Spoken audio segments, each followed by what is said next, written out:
The absence of her presence carved a hollow he could no longer ignore. In that void, the walls of his mind trembled with unspoken truths.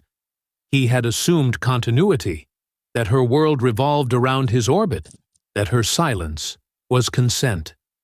Yet the moment she withdrew, the universe whispered that what he sought externally was only ever a reflection of what he had neglected within. Her departure was not a dramatic act. There were no final words, no confrontations, no theatrical farewell. She simply moved, like a tide receding slowly from the shore, leaving behind the contours of the sand he had believed were his to shape.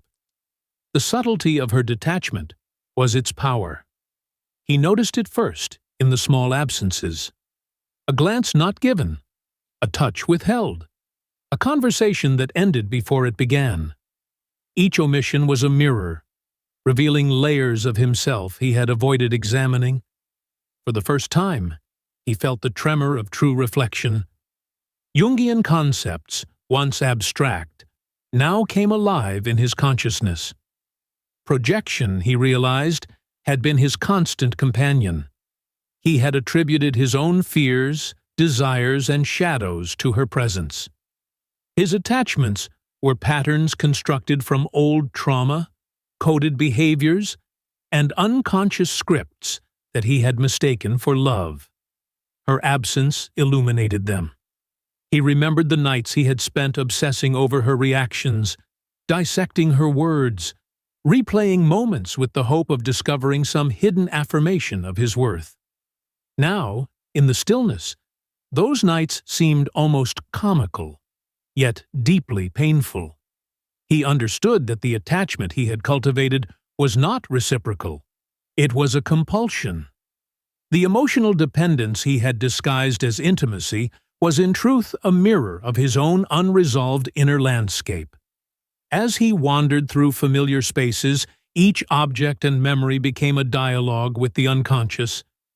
The chair she had sat on, the coffee cup she had left in the sink, the way her shadow fell across the hallway in the morning, each was an opportunity to witness his projection. He saw how he had read meaning into gestures that were simple, human, and independent of him.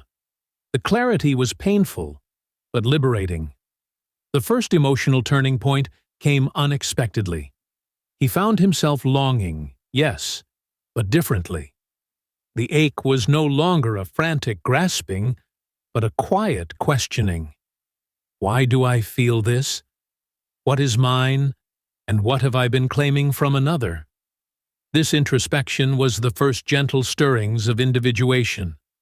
He began to recognize that his pain was a guide, not a punishment, pointing toward the aspects of himself he had neglected, denied, or projected outward. Stoic reflection deepened the lesson. In observing his internal reactions, he realized that reality was immutable. Her choice, her freedom, and her distance were facts. To rail against them was folly. Acceptance, however, did not mean resignation. It was the fertile ground in which transformation could grow. The mind, once reactive, now had the space to observe itself. He began to chart the contours of his own psyche. Patterns emerged, the constant seeking of validation, the unspoken fear of abandonment, the compulsion to control outcomes. Each recognition was a fissure, a point of entry for light. He felt the stirrings of autonomy, the first realization that self-worth did not require reflection in her eyes, but was inherent, though long buried under fear and habit.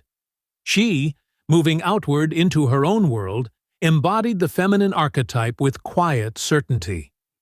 Her power was not overt. It did not demand recognition. Instead, it manifested as a presence untethered, deliberate, and luminous in its simplicity.